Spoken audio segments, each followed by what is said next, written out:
11 বছরের গার্লফ্রেন্ড নিয়ে social media উত্তাল, সোশ্যাল মিডিয়া তোলপাড় হচ্ছে। পবিত্র কোরআনে এই 11 বছরের গার্লফ্রেন্ড সম্পর্কে সরাসরি একটা আয়াত আছে। আজকের ভিডিওয় আমরা সেই আয়াতটা নিয়ে বিস্তারিত কথা বলেছি। এছাড়া মেয়েটাকে গালিগালাজ করা হচ্ছে, তাকে ট্রোল করা হচ্ছে। আমরা এই সম্পর্কেও বিস্তারিত আলোচনা করেছি যে মেয়েটা কি সত্যি কোনো অপরাধ করেছে, মেয়েটা তার বয়ফ্রেন্ডের সঙ্গে পালিয়ে গিয়ে সত্যি কি কোনো অপরাধ করেছে, এই সম্পর্কে ইসলাম কি বলে। আজকে আমরা এই সম্পর্কেও বিস্তারিত কথা বলেছি। এখন আপনার দায়িত্ব সম্পূর্ণ ভিডিওটা মনোযোগ সহকারে দেখা, আর যদি মনে হয় ভিডিওটা ইনফরমেটিভ, তথ্যবহুল, ভিডিওটা দিন এবং জাতির জন্য কল্যাণকর হতে পারে, তাহলে ভিডিওটা একটু কষ্ট করে শেয়ারও করা, মানে ভিডিওটা মনোযোগ সহকারে দেখাও আপনার দায়িত্ব, ভিডিওটা শেয়ার করাও আপনার দায়িত্ব। সম্পূর্ণ ভিডিওটা দেখার পর আপনার কি মনে হলো সেটা অবশ্যই আমাকে কমেন্টে জানান। এছাড়াও যদি আপনার কোনো প্রশ্ন থাকে, বিশেষ করে কঠিন প্রশ্ন, মারাত্মক কঠিন প্রশ্ন, সেটা ভিডিওর কমেন্টে করে ফেলতে পারেন। ইনশাআল্লাহ আপনার প্রশ্নের উত্তর দেওয়া হবে।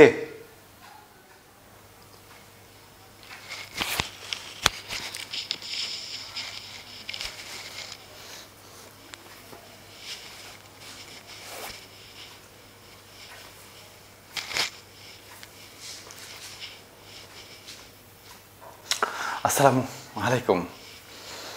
আপনারা যারা সোশ্যাল মিডিয়ায় অ্যাক্টিভ আছেন তারা অবশ্যই জানেন যে বাংলাদেশের একটা ঘটনাকে কেন্দ্র করে বর্তমানে সোশ্যাল মিডিয়া উত্তাল।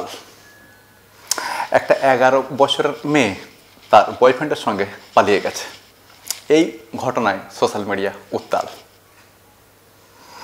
দুই ধরনের মানুষদেরকে দেখা যাচ্ছে। এক ধরনের মানুষ এই ঘটনাটাকে কেন্দ্র করে নাস্তিক এবং ইসলাম বিদ্বেষীদেরকে ধুয়ে দিচ্ছে, তাদের ধোলাই দিচ্ছে। বক্তব্যটা এরকম যে 11 বছরের মেয়ের বয়ফ্রেন্ড থাকতে পারে এবং তার সঙ্গে পালিয়েও যেতে পারে, কিন্তু 18 বছরের আগে বিয়ে করা নাকি অপরাধ।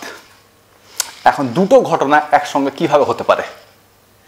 18 বছরের আগে বিয়ে করা অপরাধ, অথচ 11 বছর বয়সে বয়ফ্রেন্ডের সঙ্গে পালিয়ে যাওয়া ভালো কাজ। এই দুটো ঘটনা একসঙ্গে কিভাবে হতে পারে? তো এই বিষয়ে নাস্তিক এবং ইসলাম বিদ্বেষীদেরকে ধোলাই দেওয়া হচ্ছে, তাদেরকে মানুষ ধুয়ে দিচ্ছে। অবশ্য তাদের ধোলাই দেওয়াই উচিত, তাদেরকে ধুয়ে দেওয়াই উচিত। আর এক পক্ষ রয়েছে যারা এই ঘটনাকে কেন্দ্র করে মেয়েটাকে ট্রোল করছে এবং তাকে গালিগালাজ করছে।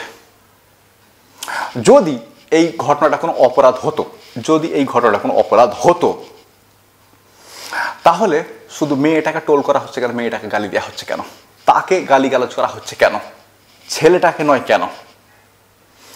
এটা পুরুষতান্ত্রিক মানসিকতা যে একটা ঘটনায় দুজন জড়িত, অথচ দোষটা চাপিয়ে দেওয়া হয় শুধুমাত্র মেয়েটার নামে। এটা পুরুষতান্ত্রিক মানসিকতা। পবিত্র কোরআন এর বিরুদ্ধে অবস্থান নেয়। পবিত্র কোরআনে এই সম্পর্কে কথা বলা হয়েছে 3 নম্বর সূরা আল ইমরানের 195 নম্বর আয়াতে। আল্লাহ সুবহানাহু ওয়া তাআলা বলছেন যে জাকারিন আও উনসা বাদিকুম মিন বাদি, পুরুষ হোক অথবা নারী, তারা একে অপরের সমান। পবিত্র কোরআন অনুযায়ী পুরুষ এবং নারী একে অপরের সমান। একটা ঘটনায় দুজন জড়িত, অথচ ট্রোল করা হচ্ছে শুধুমাত্র মেয়েটাকে, গালিগালাজ করা হচ্ছে শুধুমাত্র মেয়েটাকে, ছেলেটাকে কেউ কিছুই বলছে না। এটা পুরুষতান্ত্রিক মানসিকতা, এটা ইসলাম বিরোধী মানসিকতা। যাই হোক, এই মেয়েটা সম্পর্কে, মানে এই 11 বছরের গার্লফ্রেন্ড সম্পর্কে পবিত্র কোরআনে খুব গুরুত্বপূর্ণ একটা আয়াত আছে, খুব গুরুত্বপূর্ণ একটা আয়াত আছে, যা এই মেয়েটার ক্ষেত্রে একেবারে সরাসরি প্রযোজ্য, একেবারে সরাসরি প্রযোজ্য, যেন আয়াতটা তার সম্পর্কেই নাজিল হয়েছে। কিন্তু আয়াতটা আমরা শেষে নিয়ে আসবো। প্রথমে এই সম্পর্কে একটু কথা বলে নিই। প্রথম বিষয় যেটা বলতে চাইবো সেটা হচ্ছে এটা কোনো অপরাধ নয়।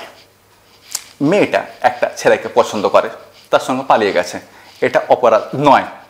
আমার একটা ভিডিও রয়েছে, যদি একটু কষ্ট করে আমার ফেসবুক পেজে অথবা আমার ইউটিউব চ্যানেলে গিয়ে দেখে নেন তাহলে খুব ভালো হয়।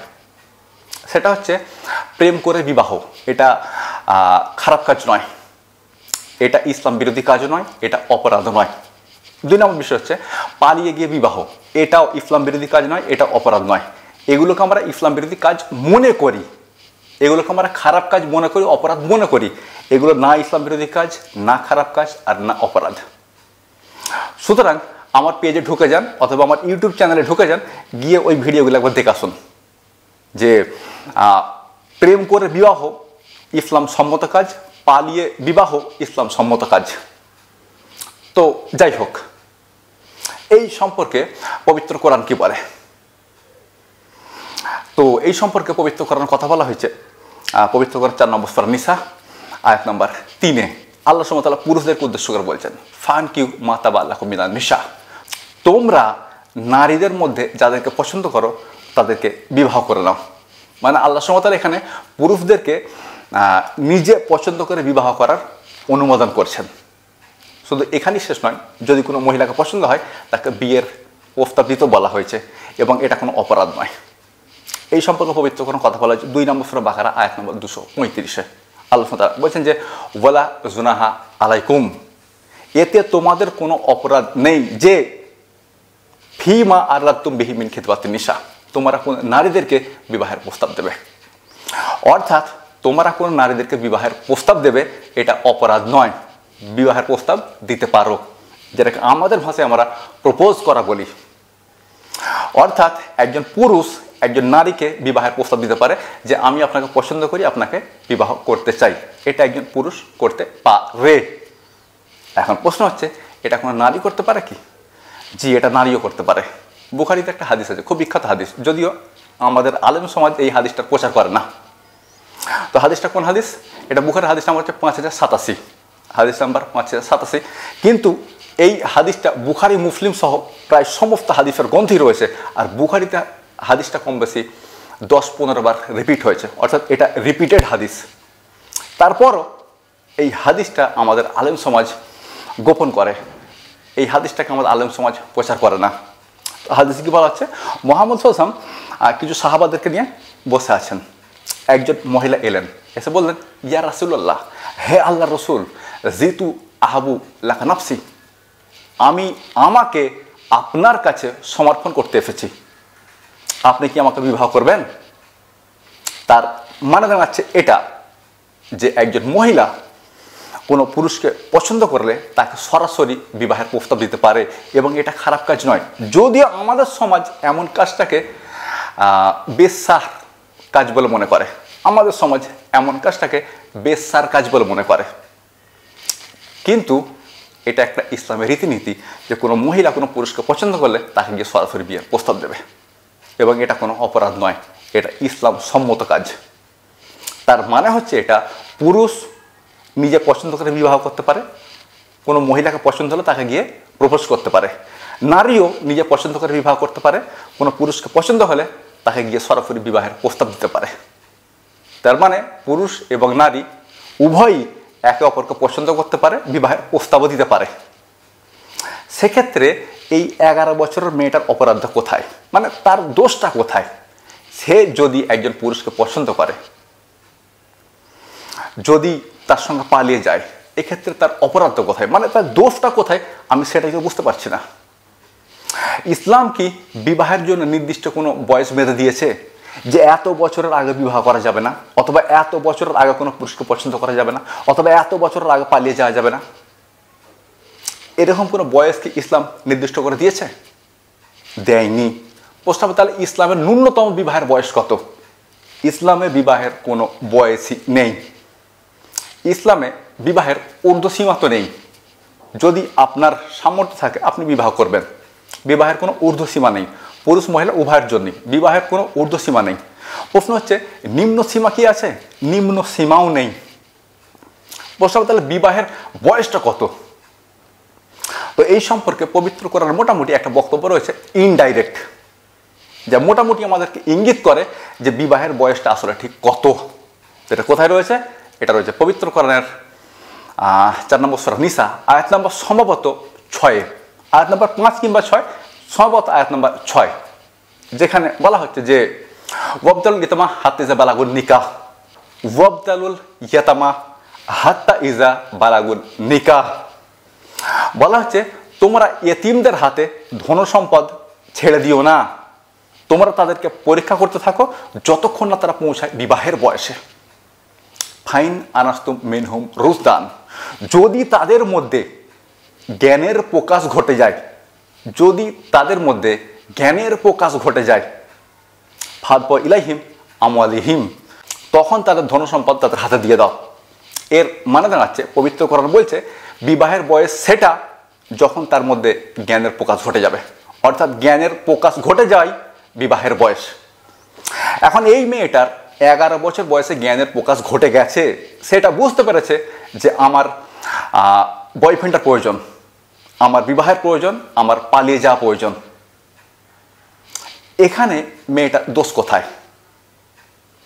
যদি এটা মেয়েটা 14-15 বছর বয়সে বুঝতে পারতো তখন কি বলতেন? এখানে তো মেয়েটার কোনো দোষ নেই, যেটা তার 14-15 বছর বয়সে ঘটতো সেটা তার 11 বছর বয়সে ঘটে গেছে। এখানে তো মেয়েটার কোনো দোষ নেই। আমাদের শরীর প্রতিক্রিয়া দেয় বিভিন্ন হরমোনের প্রভাবের উপর নির্ভর করে, মানে আমাদের শরীর প্রতিক্রিয়া দেয় হরমোনের প্রভাবের উপর নির্ভর করে। এখন কোনো কোনো ক্ষেত্রে এমন হয় যে কারো ক্ষেত্রে হরমোনাল ডিসব্যালেন্স হয়ে যায়, তখন তার শরীরের যে প্রতিক্রিয়ার বয়সটা বদলে যায়। তো মেয়েটার ক্ষেত্রে যেটা 14-15 বছর বয়সে ঘটতো সেটা তার মধ্যে 11 বছর বয়সে ঘটে গেছে। এখানে মেয়েটার দোষ কোথায়? তাকে গালিগালাজ করা হচ্ছে কেন? ইসলাম অনুযায়ী এখানে মেয়েটা কোনো অপরাধী করেনি, বরং সে যেটা করেছে সেটা ইসলাম সম্মত কাজ করেছে, নিজে পছন্দ করেছে, পছন্দ করে বিবাহ করছে, এটা তো ইসলাম সম্মত কাজ। এটা খারাপ কাজ কিভাবে হলো? আর তাকে জন্য টলি বা কেন করা হচ্ছে, আর তাকে গালাগালি বা কেন করা হচ্ছে? কেন? যাই হোক, এবার সেই আয়াতটা আপনাদেরকে শোনাই, যে আয়াতটা আমি বলেছিলাম যে বক্তব্য শেষে গিয়ে শোনাবো, এবং আয়াতটা খুব গুরুত্বপূর্ণ আয়াত। এটা রয়েছে পবিত্র কোরআন 73 নম্বর সূরা, সূরা মুজাম্মিল, আয়াত নাম্বার 17-তে। আল্লাহ সুবহানাহু ওয়া তাআলা বলছেন যে ফাকাইফা তাত্তাকুম ইন কাফারতুম, তোমরা কিভাবে রাসূলকে অস্বীকার করছো, ইয়াউমা ইয়াজালুল ইলদানা সিবা, অথচ এমন দিন আসতে চলেছে যখন শিশুরা প্রাপ্তবয়স্কদের মতো আচরণ করবে। এমন দিন আসতে চলেছে যখন শিশুরা প্রাপ্তবয়স্কদের মতো আচরণ করবে। সুবহানাল্লাহ। পবিত্র কোরআন যেটা বলে রেখেছিল আজ থেকে 1500 বছর আগে, সেটা আমরা আমাদের জীবদ্দশায় দেখতে পাচ্ছি। এখানে কেউ বলতে পারেন যে আমরা যে অনুবাদ পড়ি সেখানে তো এমনটা বলা হচ্ছে যে কিয়ামতের আগে অথবা কিয়ামতের দিনে অথবা বিচারের দিনে শিশুরা সব প্রাপ্তবয়স্ক হয়ে যাবে। আসলে ওগুলো গাঁজাখুরি অনুবাদ। সঠিক অনুবাদ পড়তে চাইলে হোসেন কোরআন অনুবাদ পড়ুন, 100% সঠিক অনুবাদ, কোনো ধরনের তথ্যগত ভুল করা হয়নি। প্রশ্ন হবে যে আপনাদের অনুবাদ পাবো কোথায়? ফিলহাল বাজারে পাবেন না, তবে অনলাইনে অ্যাভেলেবেল।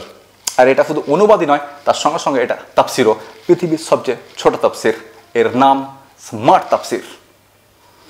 লোকেরা দাবি করে যে আমি 250 খণ্ডের তফসির করছি, কেউ দাবি করছে আমি 200 খণ্ডের তফসির করছি। হোসেন কোরআনের তফসির 1 খণ্ডের তফসির, পৃষ্ঠার সংখ্যা খুব বেশি হলে 800 থেকে 1000টা হবে। মানে এই তফসিরের পৃষ্ঠা সংখ্যা 800 থেকে 1000টা। মাত্র পৃথিবীর সবচেয়ে ছোট তফসির মাত্র 1 খণ্ডের তফসির, অথচ বেশিরভাগ আয়াতের তফসির করা হয়েছে। তা সত্ত্বেও এটা পৃথিবীর সবচেয়ে ছোট তফসির।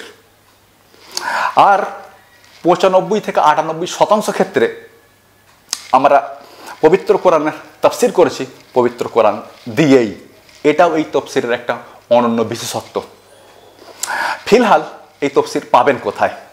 তো এর জন্য আপনাদেরকে একবার গুগলে যেতে হবে, গিয়ে লিখুন www.quranicuniverse.com। সেখানে একটা সার্চ করার অপশান পাবেন,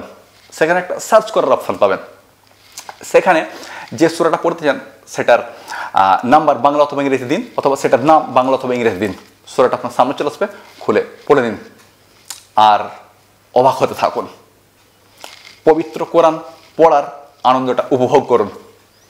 আপনার জ্ঞান চক্ষু খুলে যাবে, আপনি আনন্দে আত্মহারা হয়ে যাবেন যে পবিত্র কোরআন এত অ্যাডভান্স কিভাবে হয়। আপনি যদি এর আগে কখনো পবিত্র কোরআন পড়ে থাকেন তাহলে আমাদের অনুবাদের, আমাদের তাফসীরের প্রেমে পড়ে যাবেন। কারণ এমন অনুবাদ এমন তাফসির আপনি জীবনে পড়েননি। হতে পারে আপনি আপনার জীবনে 20-50টা তাফসির পড়েছেন, কিন্তু এমন অনুবাদ এমন তাফসির আপনি জীবনে কখনো পড়েননি। আপনি শুধু জাস্ট অবাক হবেন, পবিত্র কোরআনের প্রেমে পড়ে যাবেন, আর তার সঙ্গে সঙ্গে হোসেন কোরআনীতে প্রেমে পড়ে যাবেন যে সালা কি জিনিয়াস লোক রে ভাই। যাই হোক ভাই, বক্তব্য শেষ করতে হবে। যদি ভিডিওটা ইনফরমেটিভ বলে মনে হয়ে থাকে, যদি ভিডিওটা তথ্যবহুল বলে মনে হয়ে থাকে, যদি মনে হয়ে থাকে যে এই ভিডিওটা দিন এবং জাতির জন্য কল্যাণকর হতে পারে, তাহলে ভিডিওটা শেয়ার করার আবেদন অনুরোধ করে বক্তব্য শেষ করব।